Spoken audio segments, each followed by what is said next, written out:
In stage 1, I sketched out a simple outline sketch. For the second stage, I'm going to paint the cloud shadows. So I'm mixing up some cerulean with a pinch of red. Any red will do.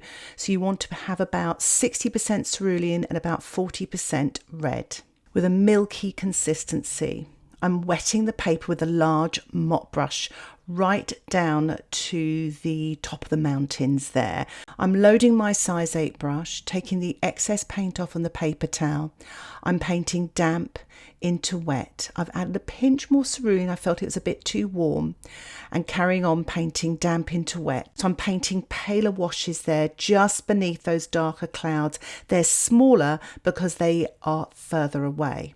So taking off the excess paint here, painting some bigger clouds at the top, damp into damp, and just adding a few more sort of smaller cloud shadows just here and there. I'm going to allow the painting to dry. For the third stage, I'm going to paint the sort of mountain ranges and the grasses.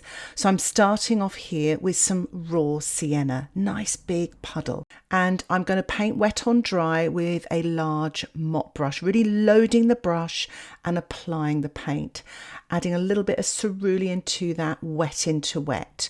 Rinsing my brush, I'm just softening some of those hard edges.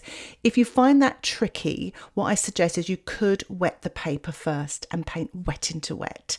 So just adding some of this underpainting just here and there, half closing my eyes when I look at the photograph just to see this lovely warm natural yellow. I'm mixing up some sap green into the raw sienna and I'm painting sort of damp into wet.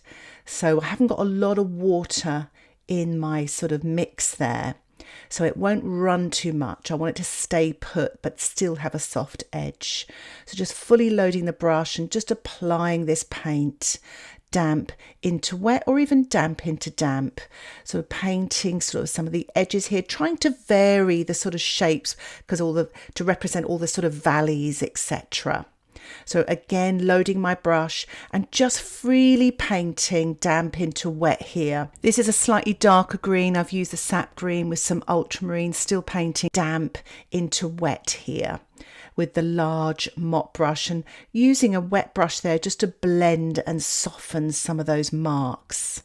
And then adding some sort of darker marks here, damp into damp, using the sap green and ultramarine. You could use Paynes grey as an alternative. I'm just painting damp into damp at the top of the mountains. And I'm added now Green Apatite Genuine by Daniel Smith. You can carry on with the ultramarine and the sap green. I will put alternative colours in the description below. But I'm working with this large mop brush here, damp into damp, allowing the paint to flow. So I am loading my brush again with the Green Apatite Genuine and painting the sort of foreground there, still tilting. Using sweeping brush strokes, it really can keep you loose using a large brush. So I've added water there. I've got the ultramarine and the sap green as well. I'm tilting away, big strokes. In this fourth stage of the painting, I'm going to use a lot of textured techniques. The first of those is granulation fluid. I'm using a pipette to apply it. And I'm just sort of squeezing it straight onto the damp paint there, being sort of very generous with it. Now, if you don't have granulation fluid, don't worry, just use water and tilt and spritz, which is what I'm doing here. And I'm allowing all that paint to run down to create really interesting effects. It dilutes the paint and tilt not just forwards but backwards and sideways to get lots of really nice effects. And so I'm mixing up here some phthalo blue and Paynes grey, and I'm painting with my size 8 brush damp into damp at the top of the mountain, because obviously I've sort of diluted that area and used the granulation fluid. So I want that dark to come back again. So this is another sort of layer of dark. And what's lovely is the kind of paint underneath is actually wet now because I've diluted it, so it's kind of running down. So I'm going to help that with gravity by tilting and tickling the paint there on the right hand side and just allowing it to flow down. So even though I'm using the photograph as a reference, I'm kind of allowing my painting to dictate as well, and my imagination, just to see what happens. It's a really nice way to experiment in watercolour and to get to know watercolour. So I'm spritzing again. I've actually added some granulation fluid to the water in the spritzer bottle, about 50-50. Just to kind of see what happens. And the green Apatite Genuine granulates naturally, as does the Ultramarine.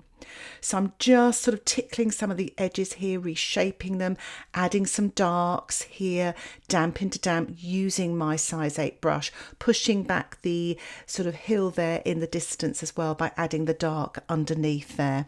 And just adding a few more darks just here and there. And again, applying some of that granulation fluid to that dark colour, just here and there, using the pipette, gently squeezing out the fluid and using gravity to allow it to run down to create sort of interesting effects.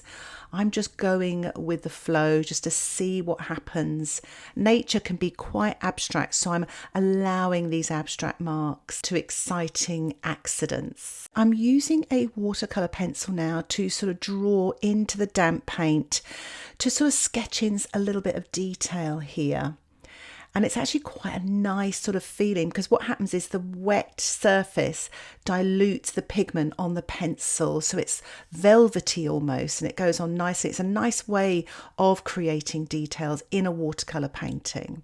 I'm using the watercolour pencil now with sandpaper, rubbing the tip of the watercolour pencil against the sandpaper, allowing the pigment of the pencil to fall onto the wet surface, and it kind of sets and it creates the most amazing textures. I'm using spattering, and I'm using my size 4 round brush, mixing up the Hansa yellow light and deep and spattering this lovely sunshiny yellow onto the damp surface to look like wildflowers or just sort of light yellow details in the foreground there. And now I'm using table salt, sprinkling it onto the damp surface in the middle ground and the foreground, and that will absorb the paint to create some lovely light textures once dry. I'm going to allow the painting to dry naturally. For the 5th stage, I'm going to paint the 2nd stage on the sky.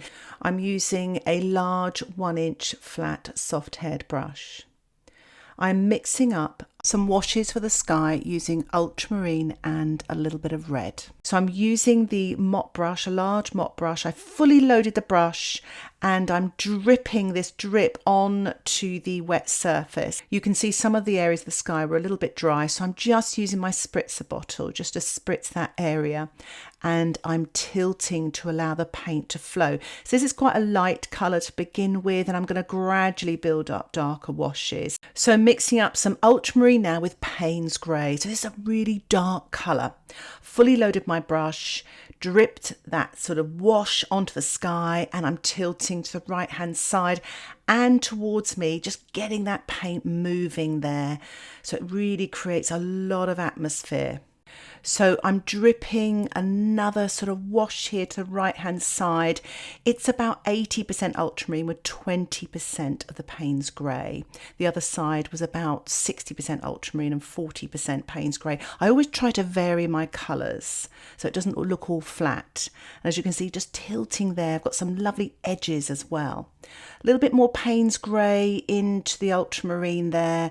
Lovely dark wash, and I'm tilting, just letting it drizzle to the other side there into that damp wash, and just tilting away just to sort of get a lovely sort of stormy sky effect. So again, mixing up a big puddle, this time about 60% Paynes grey and 40% ultramarine. So my darkest darks are at the top of the sky here, and I'm tilting to allow the paint to flow to that left hand side. So I'm hardly touching the sky with a brush.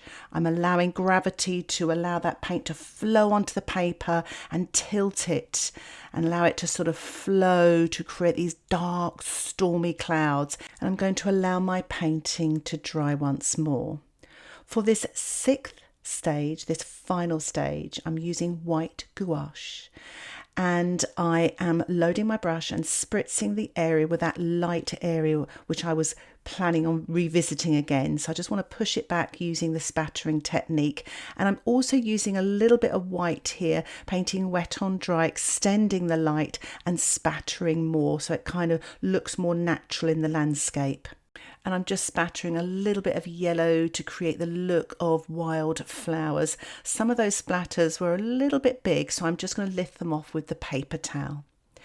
I'm just going to remove my washi tape. I've had a little bit of a leak on the top right hand corner there, but not to worry. Look at all these textures and marks created by the spattering, the salt, the granulation fluid and the watercolour pencils. I really hope you enjoyed this tutorial and that it inspires you to have a go at painting something similar using maybe this photographic reference and just going your own way. If you have any questions, please put them in the comments section.